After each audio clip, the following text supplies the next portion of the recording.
Some folks talk about heaven's wrath, but at 73, I've learned the real hell is right in our homes, wearing the face of those we trust most. Hey there, my dears. I'm Irene, from Pineville, a speck of a town in Kentucky you've probably never heard of. I'm 73 now, but the story I'm about to tell feels like it happened yesterday. My grey hair showed up way too soon, let me tell you. Today, I'm finally spilling this tale because I've carried it alone for far too long. If you're watching, drop a comment and tell me where you're from. I'm curious how far this story will travel. Oh, and hit that like button and subscribe to Grandma's Tales. Also, share a bit about your relationship with your parents in the comments. Mine? Well, it's going to shock you. I was 15 when my mum, Eleanor, passed. She was beautiful, even when sickness hollowed her out. Tuberculosis was a death sentence back then, especially in rural Kentucky, where good doctors were for folks with deep pockets.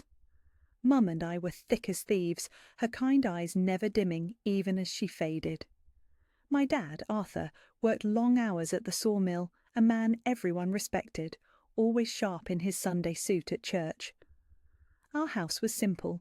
3 rooms, dirt floor, a smoky wood stove that blackened the walls. A faded Last Supper print and a cracked mirror, Mom's wedding gift, were all we had for decoration. It wasn't much, but it was our world. Pineville in the 60s was a forgotten dot on the map, where everyone knew your business. The Methodist church anchored the town, and Sundays brought folks spilling into the square after service. There was Joe's Bar, where men shot pool and swapped gossip, while women crocheted on shady porches, trading recipes. Kids ran wild till dark, fearless. School was a long walk, almost an hour, often barefoot to save my one pair of shoes. But I loved it. Mum always said, "You'll be a teacher someday, Irene. You'll get out of this life, be somebody." Her eyes sparkled with pride when she said it. She'd save pennies from selling homemade jam to buy my notebooks, insisting I go to school, even when her cough kept her bedbound. "Education's the one thing nobody can steal," she'd say. When Mum got sick, Pineville had no clinic. A doctor from Louisville came monthly, but when he confirmed tuberculosis, he just shook his head, handed us pricey pills we could barely afford, and said to brace for the worst. Mum took it with a quiet grace the disease couldn't touch. In her final months, she was bedridden. I tended to her, giving medicine, brewing herbal teas our neighbour Martha taught me, changing sweat-soaked sheets. At night, when fever spiked, I'd sit up, pressing cool cloths to her forehead.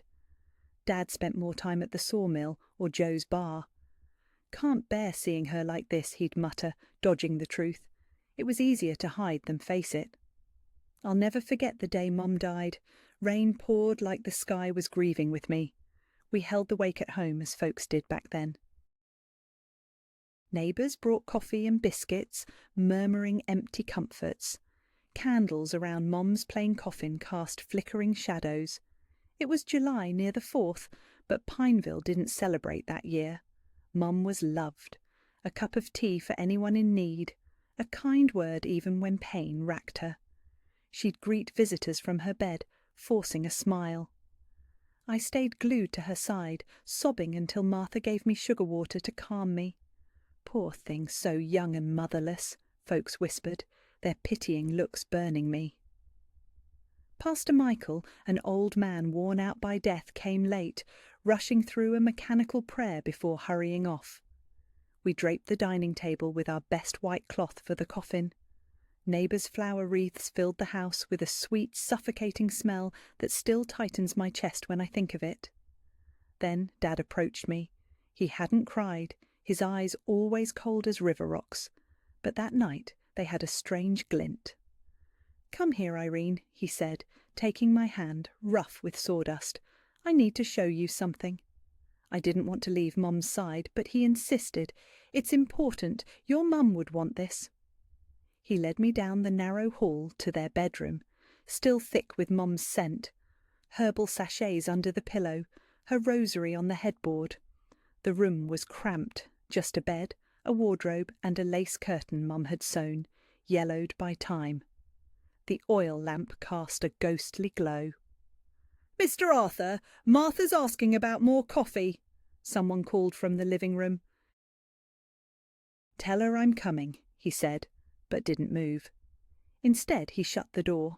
The lock clicked. I thought he wanted a private moment to grieve together. Then he turned, his face unrecognizable, like a stranger had stolen his skin. Now that your mum's gone, you're taking her place, in everything, he said, his voice low, wrong. I didn't catch his meaning at first, thinking he meant cooking or cleaning, things I'd already taken over as Mum weakened. Look here, he said, opening the creaky wardrobe and pulling out Mum's favourite floral dress. Wear this now. Dad, it's Mum's, I stammered, confused. You can and you will, he said, tossing it on the bed. You're the woman of the house now. His eyes weren't a father's. They were something dark, something I instinctively knew was wrong. The wake, Dad. People are waiting, I said, edging toward the door. He grabbed my arm hard. They can wait. This can't. In that room, with Mum's body still in the living room, surrounded by candles and prayers, my father shattered my childhood. His calloused hand clamped over my mouth when I tried to scream, while outside neighbours' muffled voices prayed for Mum's soul, rain drumming the tin roof.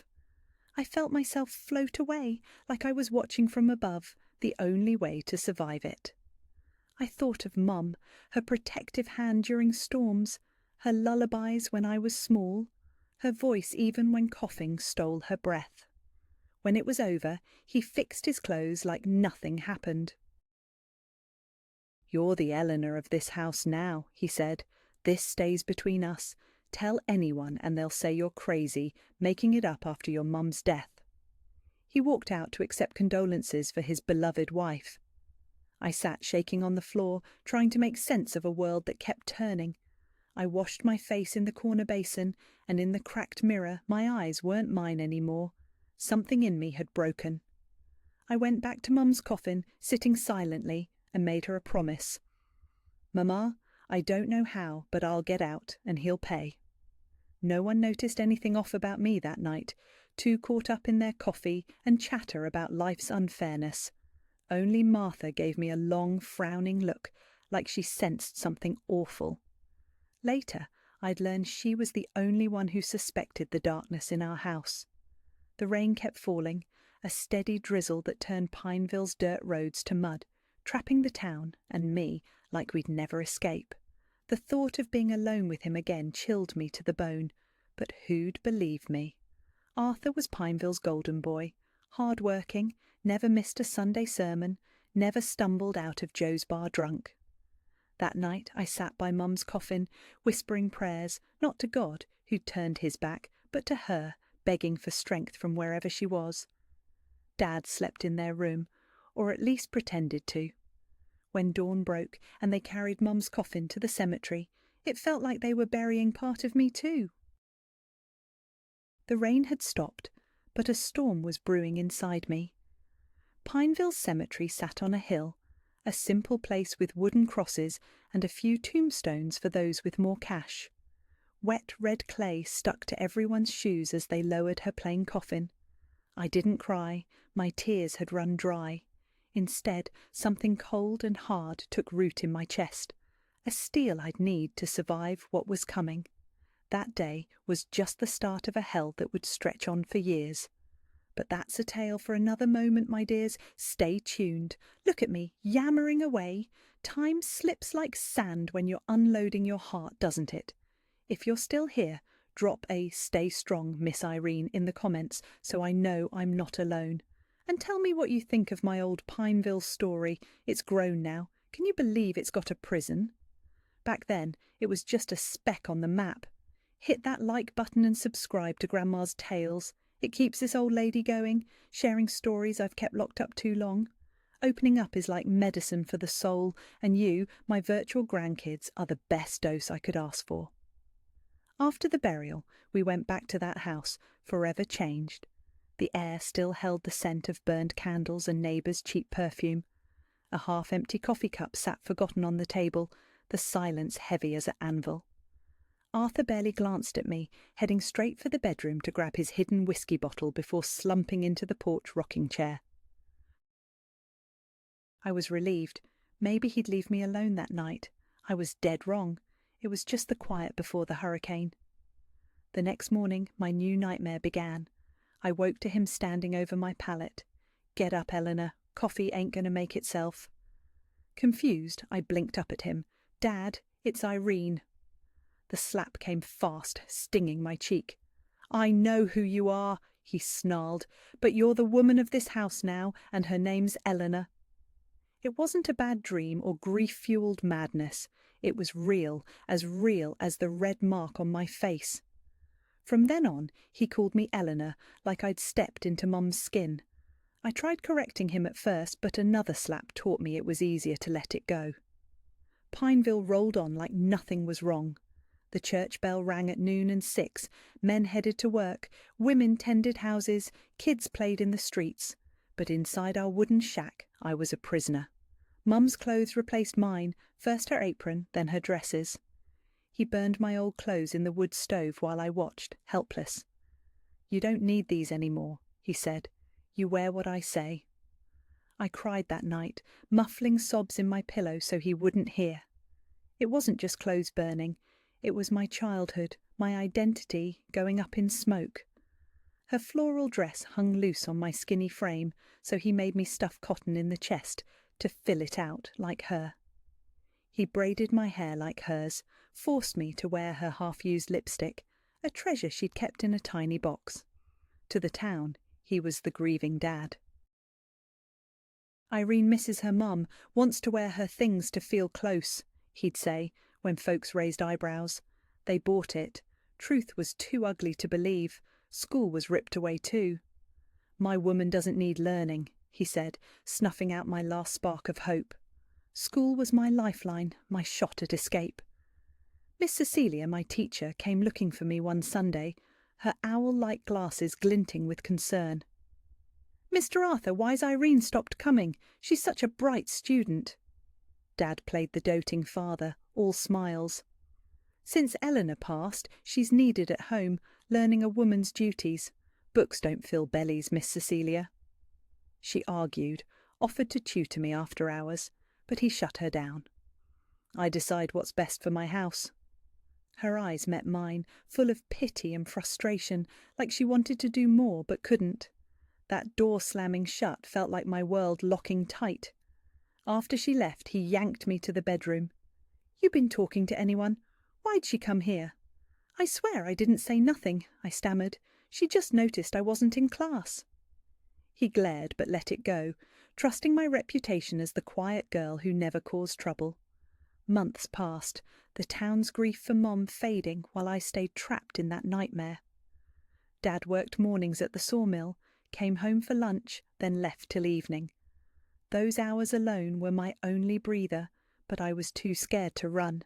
A 15-year-old with no money, no education, in a town where everyone knew everyone. Where would I go? By early 1968, nearly a year after Mum's death, things got uglier. Dad's drinking worsened, blurring the line between his twisted fantasy and reality. Some nights he'd stumble home, call me Eleanor, and slur that he'd forgiven her for cheating, that I could come back to his bed. In his sick mind, I wasn't his daughter, but some warped version of Mom. Martha, our neighbour, sometimes stopped by. A widow in her 60s, with white hair in a tight bun and hands rough from field work. She'd bring cake or an apple, her eyes searching mine.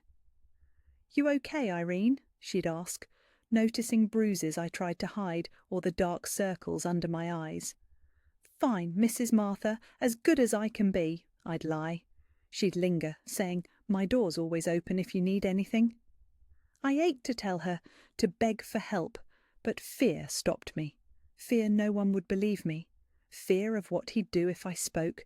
Fear that in 1967, Pineville, family business stayed behind closed doors. Some days the pain was so heavy I'd stare into the deep well out back, tempted to jump. But Mum's voice and the promise I made at her wake kept me going. I'd escape and he'd pay.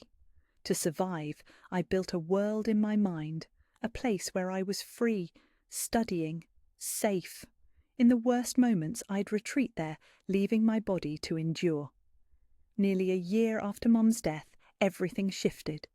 It was market day in Pineville, a Wednesday when the square buzzed with folks buying, selling and gossiping. Dad was at the sawmill, so I slipped out to grab what we needed: flour, salt, a bit of sugar. The market was alive, stalls bursting with colour, voices overlapping, the air thick with fried dough and chatter. The Pineville market was a riot of colour and noise, stalls brimming with vegetables, fruits, meats, clothes and little trinkets. The air buzzed with the smell of fried dough and ripe peaches. I was at Mr. Joe's stall, picking out tomatoes, when a voice piped up behind me. "Careful, miss, your basket's about to spill." I turned to see a young man, maybe 20, with sun-browned skin and light eyes that stood out like stars in a dusk sky.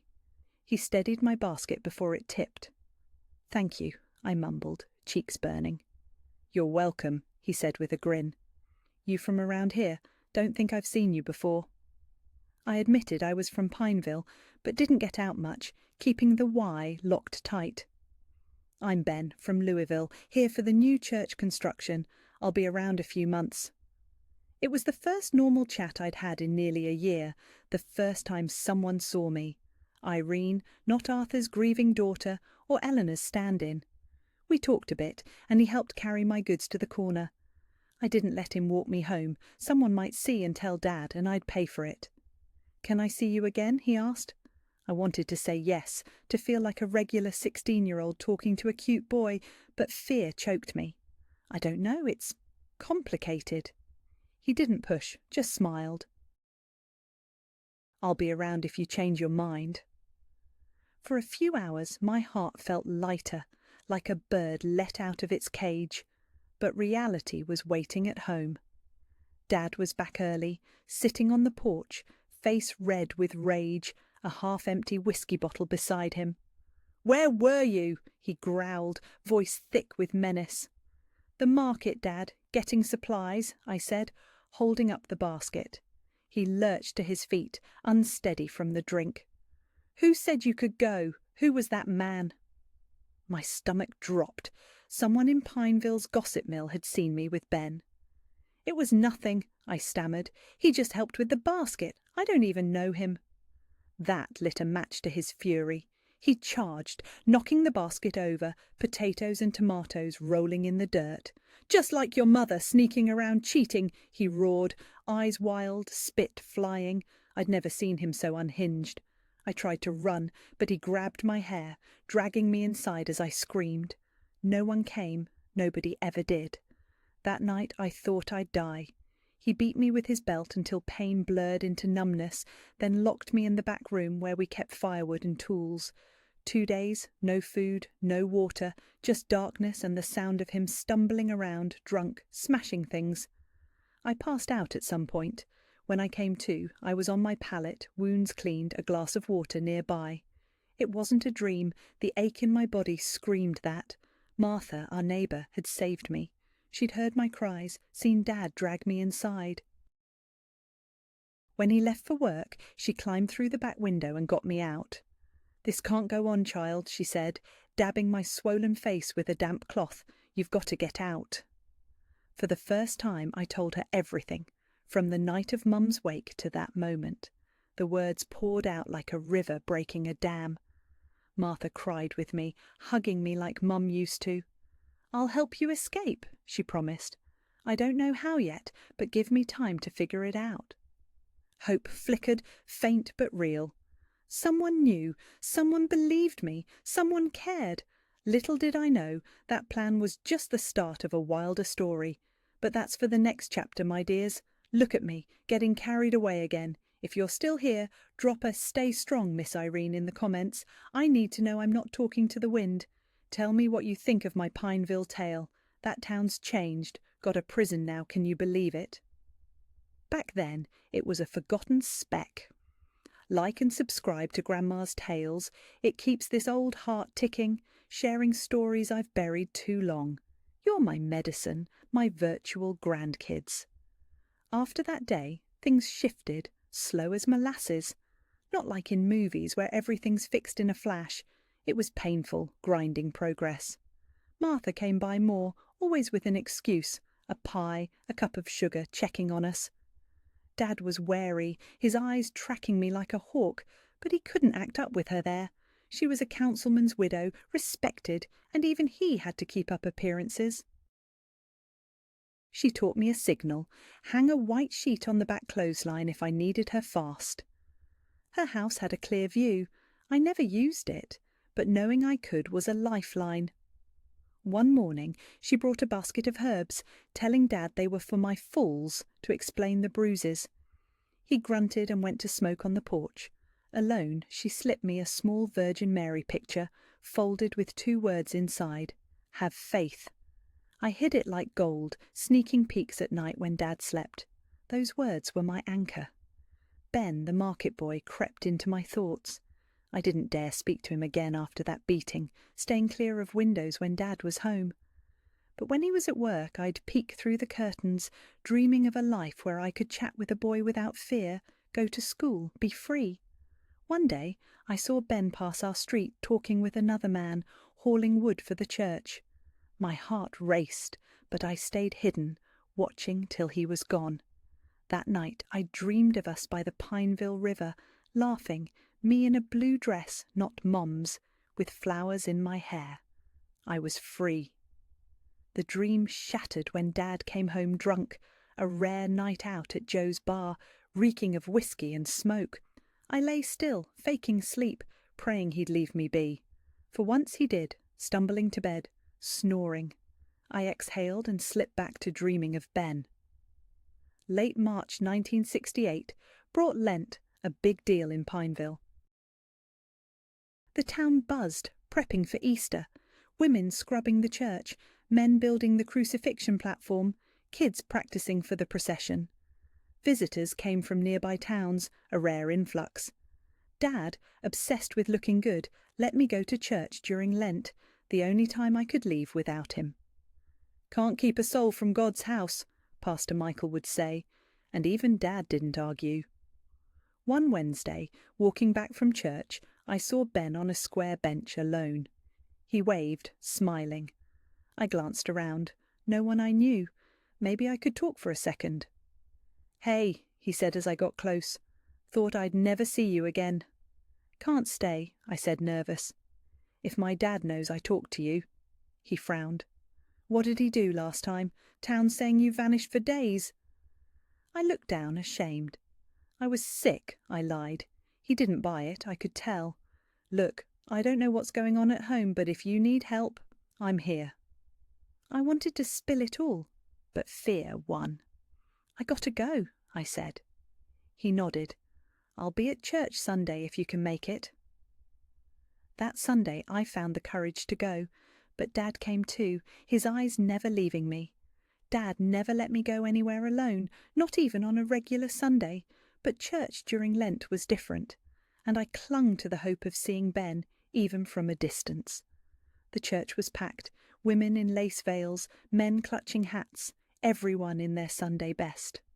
I scanned for Ben, but he was nowhere, and my heart sank like a stone in the Pineville River. As folks filed out after the service, a hand grazed my shoulder. It was Martha. "Come for coffee at my place," she said, loud enough for Dad to hear. "Made some cornbread that's downright heavenly." Before I could answer, Dad cut in. "She's got chores." Martha, sharp as a tack, was ready.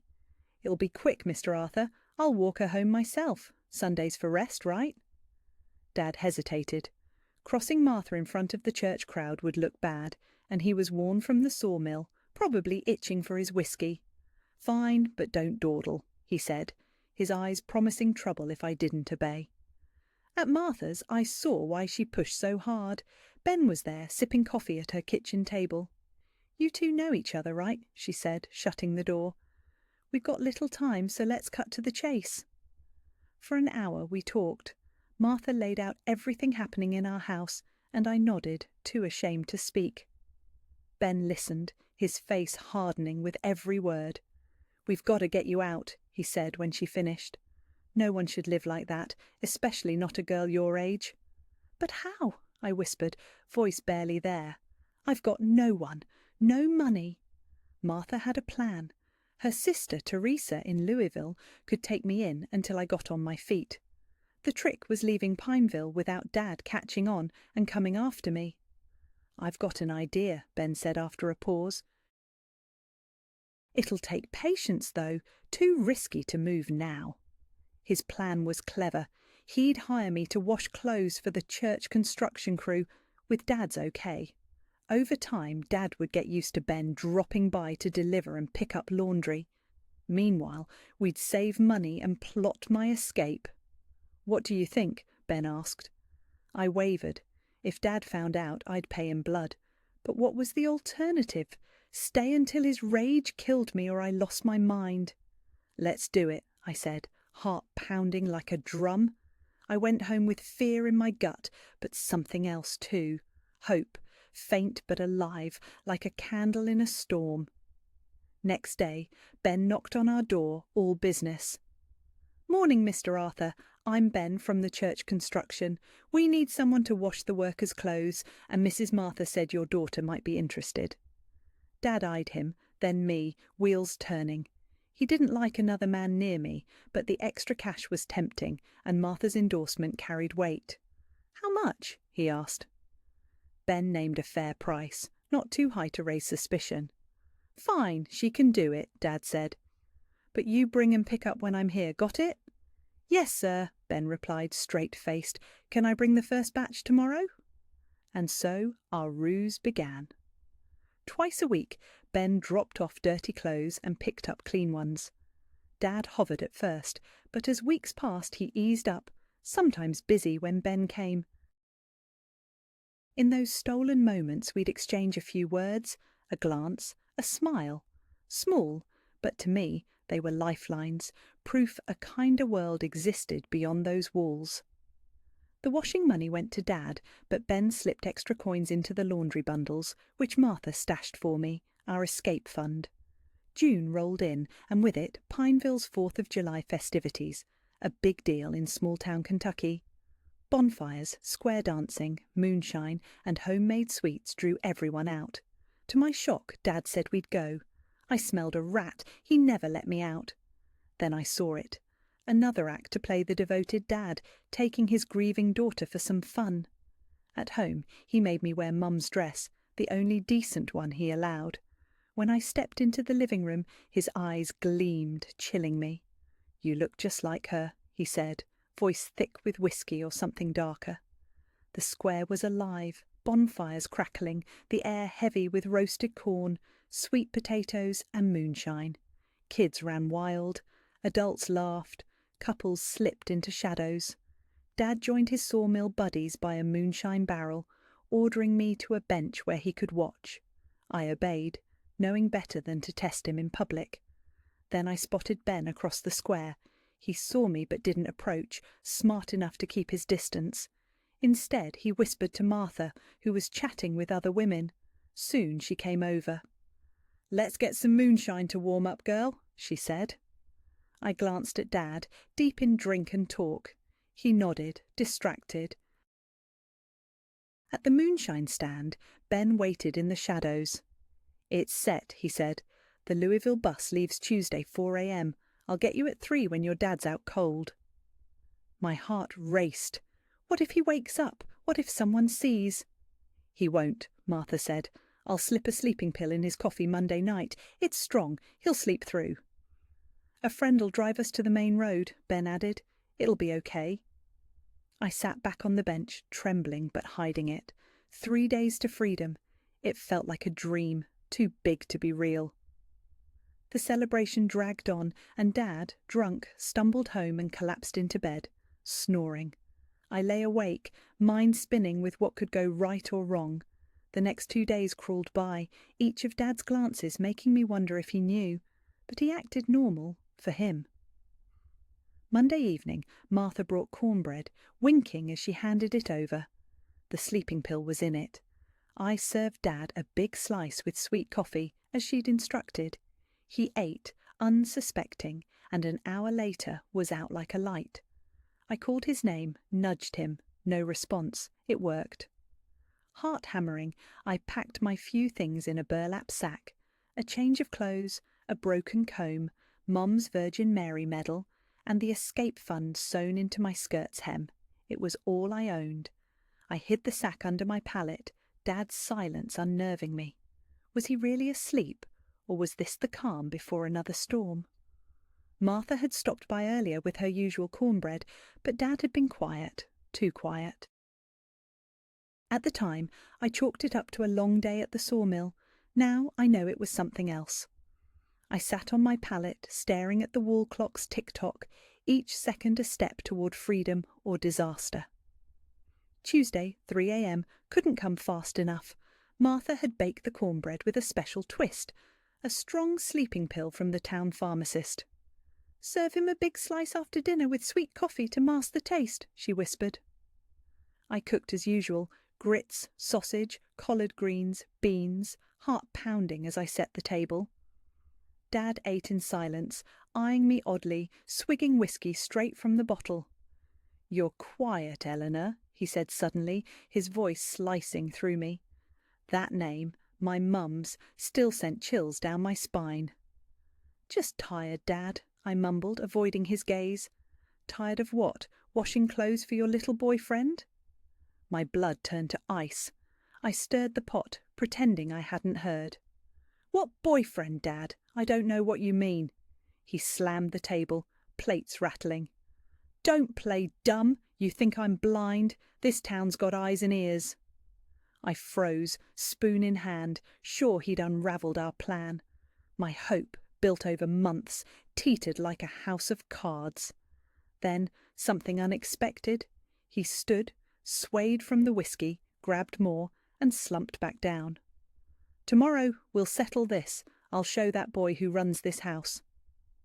Tomorrow. He'd wait till morning, but if our plan worked, I'd be long gone. I steadied my shaking hands. "There's cornbread for dessert, Dad." Martha brought it. He squinted, suspicious. "That meddling old bat. I'll deal with her too." Still, he took the slice I offered, marked safe by Martha's secret signal, and washed it down with sweet coffee. I nibbled a piece from the safe side, heart in my throat. He shuffled to bed, bottle in hand, as I cleaned the kitchen, ears straining for his snores. Soon they came, heavy and steady, the pill and whiskey working together. Sleep was impossible. I lay on my pallet, staring at the ceiling, counting hours. Every creak, a cricket, the wind in the yard's oak, an owl's hoot, made me jump. At 2 a.m. the church clock chimed, and I rose, grabbing my burlap sack. The front door was locked, the key gone from its nail. Panic surged. I crept to Dad's room door ajar. He lay sprawled, snoring, empty bottle by the bed. Then I saw it, a glint on his chest, the key on a chain around his neck. He'd never done this before. He knew. I backed out, heart racing. Ben was coming in less than an hour. If I didn't show, he'd come looking, and Dad would make him pay. The windows were too small to climb through, except the one in the back tool room. I rushed there, but it was boarded shut.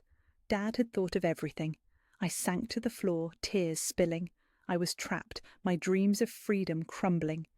Then a faint noise at the front door, someone tampering with the lock. My heart leapt. Was Dad awake? But his snores rumbled on. "Irene!" a soft voice called. Ben. He'd come early. "I'm here!" I whispered, rushing to the door. "It's locked and he's got the key." "Step back," he said. Metal scraped, a tool working the lock. After an eternity it clicked open. Ben stood there, relief flashing across his face. "Let's go, quick," he said, grabbing my sack. "Martha's waiting with a car." I glanced at Dad's room, fear clawing me. What if he woke? Ben squeezed my hand. "It'll be okay. Trust me." We slipped out, shutting the door silently. The full moon lit the path as we crouched through the yard, weaving past cornstalks to the back fence. Then a roar from the house. "Irene!" Dad was awake. The pill hadn't been enough, or his rage was stronger. "Run!" Ben yelled, pulling me. We sprinted through the pasture, corn whipping our legs, to the dirt road where Martha's brother's old Ford idled, headlights off. "Get in!" she shouted. We dove in as Dad appeared, a glint in his hand catching the moonlight. "It's a shotgun!" Martha cried, flooring it. The car lurched, kicking up dust. A blast echoed, something grazing the trunk. "Get down!" she yelled. Ben shielded me as we ducked, another shot ringing out too far to hit. The car rattled over potholes, each jolt carrying us farther from that house, that man, that hell. When I dared look up, Pineville's lights were gone, only the dark road ahead. "We did it," Ben said, gripping my hand. "You're free, Irene." Free. The word felt too big, too new. I stared out at the starry sky, breathing without fear's weight for the first time in years. But freedom wasn't free. Not yet.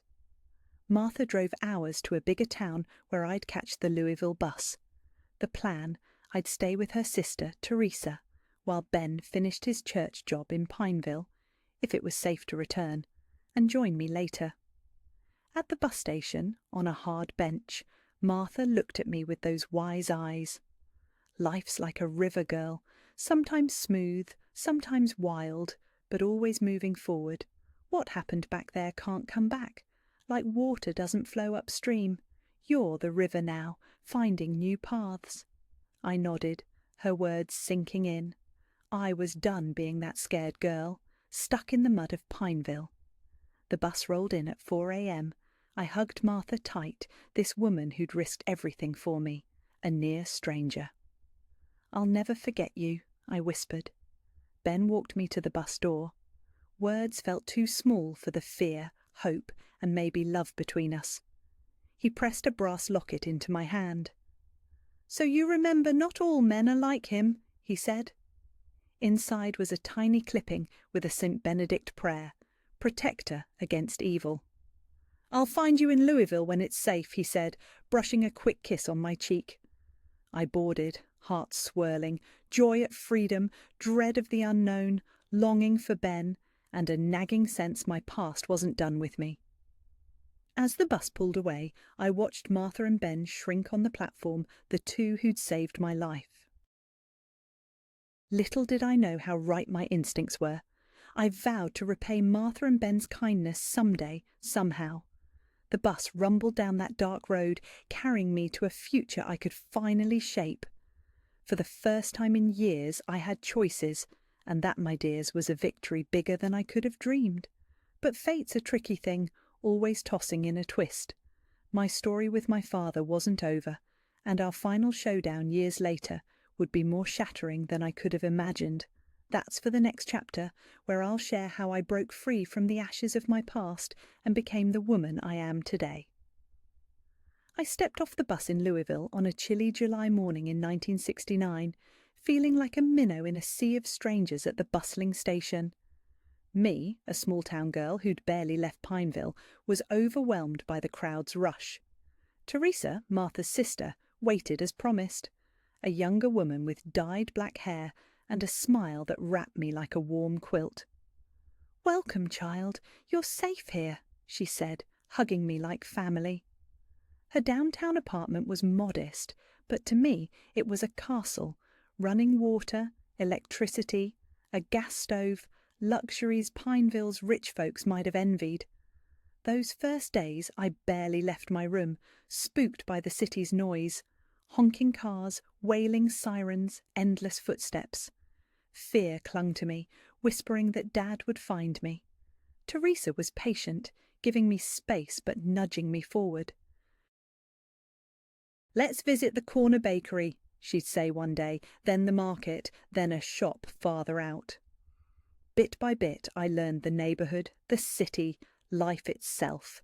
It was 1969, man had walked on the moon, Beatles tunes crackled on radios, and America buzzed with change.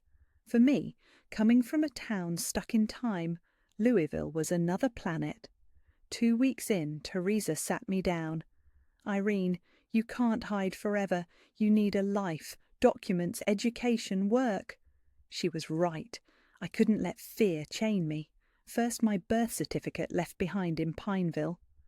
Teresa knew folks at City Hall, and with some smooth talking and favours I got a duplicate, then an ID. I enrolled in night school and landed a job as a maid for Mrs. Clara, a strict but fair woman in the Highlands. The pay was modest, but it covered a rented room near Teresa's, and let me send a little to Martha as thanks. Days working, nights studying. Each book page turned, each lesson learned, built a wall between me and my past. Then there was Ben. Oh, my dears, life doesn't always follow the script. 2 letters came to Teresa's address. The first said he'd gone back to Pineville after our escape. Dad had come for him, drunk, shotgun in hand, but the construction crew stopped him. Pastor Michael got wind of it and called Louisville police. Dad was arrested but released soon after. Family matters didn't stick back then. Ben said he'd finish the church job and join me in Louisville, ending with sweet words of longing and plans. The second letter, 3 months later, said the church was nearly done, but he had to stop in Lexington. His mum was sick. He promised to come soon. That was it. No more letters, no word. Months turned to a year. I wondered, had Dad hurt him? An accident? Or had he just moved on? In 1970 I wrote to Martha. Her reply was brief. Ben vanished after the church job. No one in Pineville knew where he went. Life didn't pause for my heartbreak. I finished elementary school, then high school at night. By 20, I left maid work for a clerk job at a downtown fabric store. Better pay, lighter load. Louisville was booming, new buildings sprouting, dirt roads turning to asphalt, cars everywhere. I grew with it, no longer the scared Pineville girl, but a woman with a job, a home, friends, dreams. At the store, I met John, a fabric salesman from Cincinnati, kind and a bit older. We talked, dated, and in 1975 married in a simple church ceremony. Teresa beamed like a proud mom. Martha, too old to travel, sent her blessings. It was a day I never thought I'd see, trapped back in that Pineville house. John knew I'd fled a violent father but didn't pry, respecting my silences and nightmares. We settled in a modest Highlands home and had Mark in 1976, Lucy in 1978. Life was calm, good. I almost forgot Pineville, almost. Fear lingered. A man resembling Dad would set my heart racing. News of violence against women brought nightmares. I always sensed the past would catch me. It did in 1980, 11 years after my escape. A letter from Martha arrived. Dad was in Louisville hunting me. Someone from Pineville had spotted me at the store and told him, "The world's too small, even in a big city." "He's not right in the head," Martha wrote. "Worse since you left, drinking, talking to himself, raging. He swears he'll drag you back. Be careful." I showed John. He wanted to call the police, but I knew it was pointless. No proof, no witnesses, just old wounds. For weeks I lived on edge, quitting the store, staying home with the kids, locking every door and window, jumping at every noise. Nightmares haunted me. Then, one Sunday morning, the doorbell rang. John was at the store with the kids. I peeked through the curtain and froze. Dad, older, gaunt, face carved by drink, but those eyes still haunted my dreams. I didn't answer. He rang, knocked, shouted my name, claiming he just wanted to talk, calling me an ungrateful daughter. Neighbours gawked. Someone called the police. Officers took him away, gesturing wildly, pointing at our house. I thought it was over. I was wrong. 3 days later at the bakery, I saw him on the corner watching our house. He started toward me. I ran inside, bolting doors as he yelled apologies, claiming he'd changed. I knew those lies. John came home, found him there, and tried to reason with him. Dad, drunk and belligerent, shoved John, tried to force his way in. John called the police again. They detained Dad for disturbance, but I knew he'd be out soon, and back. That night, John and I decided we couldn't live in fear. The next day, I did what I never thought I could. I went to the police station and told everything. The abuse, the threats, my escape. The officer listened, took my statement, and said it might keep Dad detained longer, maybe get a restraining order. I left feeling lighter, like a boulder I'd carried for years had shrunk, not gone, but bearable. 2 days later, the police called. Dad had hanged himself in his cell with his belt. The news hit like a gut punch, not joy, not relief, just a hollow void, like part of my story had been erased. I didn't go to his funeral or cry. That night, on my porch under the stars, I thought of the girl I was, the mum I lost, the father who could have been but wasn't, and the life I'd built despite it all. Time flowed on, like Martha's river. John passed in 2005 from a heart attack. I became a widow, then a grandmother. Today, at 73, I see my story, painful as it is, must be told, not for me, but for every girl and woman in their own hell, to show survival, rebirth, peace are possible. I never went back to Pineville. Martha's letters, until her death in 1990, said the town grew, changed, but the church Ben helped build still stands. I wonder about him. Did he look for me, move on, or meet some fate? Years ago, Lucy, curious about my past, found a 1969 news clipping online. A bus crash between Louisville and Pineville, several passengers killed, names unclear. Was Ben among them? I'll never know, another mystery time swallowed. My dears, that's my story. Raw, heavy, but real, full of pain and triumph. Thank you for listening. It's not easy, but it's vital, so no more Irenes have to flee in the night. If you know someone trapped, be their Martha, their Ben.